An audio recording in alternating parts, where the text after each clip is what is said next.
My Cayuga friends, how are you doing? I miss you all.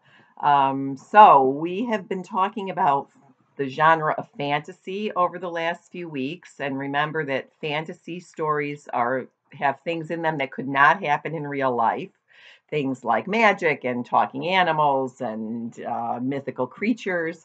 So, I thought to mix it up a little bit, maybe I would share a chapter book with you over the next few weeks. We'll do a chapter at a time.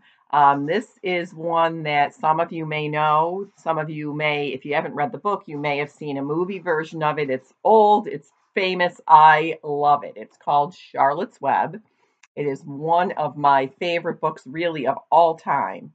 The first couple of chapters, it doesn't seem like there's anything fantasy going on, but as we progress along, you'll see that start to be incorporated.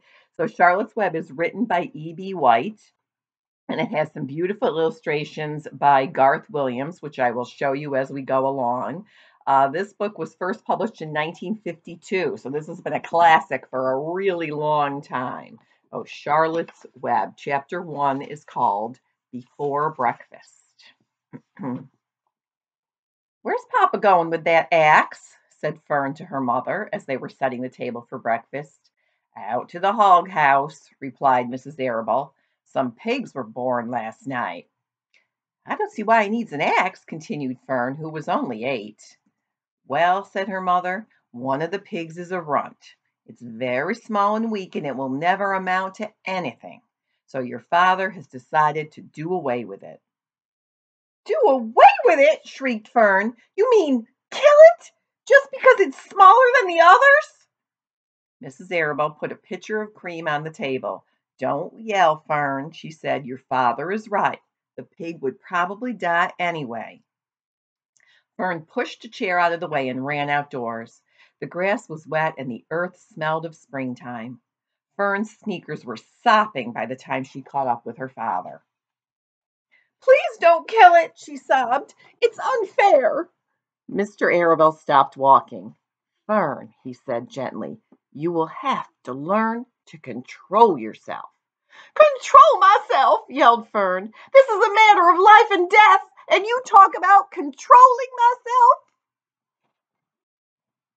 Tears ran down her cheeks, and she took hold of the axe and tried to pull it out of her father's hand. Fern, said Mr. Arable, I know more about raising a litter of pigs than you do. A weakling makes trouble. Now run along. But it's unfair, cried Fern. The pig couldn't help being born small, could it? If I'd been very small at birth, would you have killed me? Mr. Arable smiled. Certainly not, he said, looking down at his daughter with love. But this is different. A little girl is one thing, a little runty pig is another. I see no difference, replied Fern, still hanging on to the axe.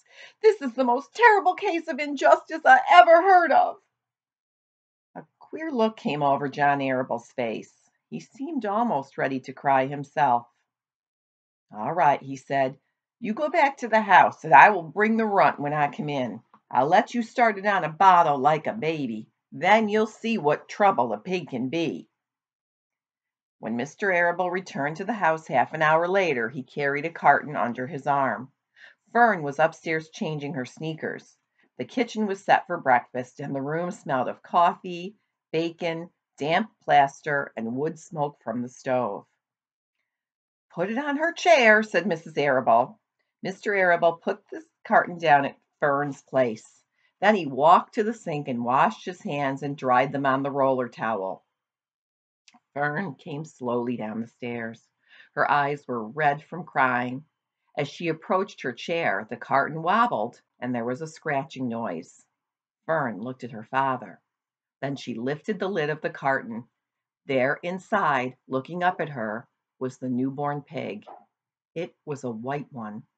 The morning light shone through its ears, turning them pink.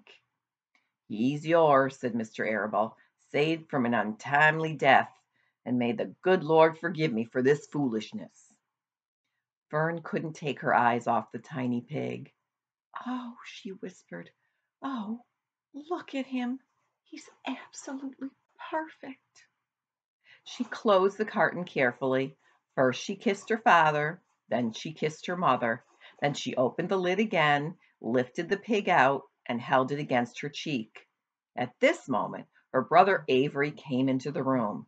Avery was 10. He was heavily armed, an air rifle in one hand, a wooden dagger in the other. "What's that?" he demanded. "What's Fern got?" "She's got a guest for breakfast," said Mrs. Arable. "Wash your hands and face, Avery." "Let's see it," said Avery, setting his gun down.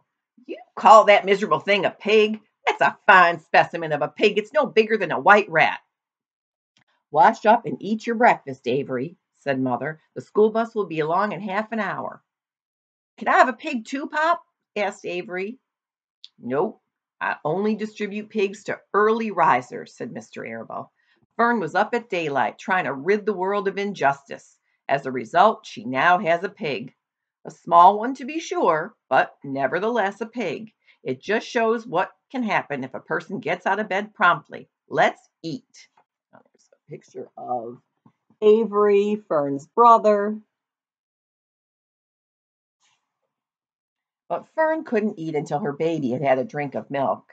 Mrs. Arable found a baby's nursing bottle and a rubber nipple. She poured warm milk into the bottle, fitted the nipple over the top, and handed it to Fern.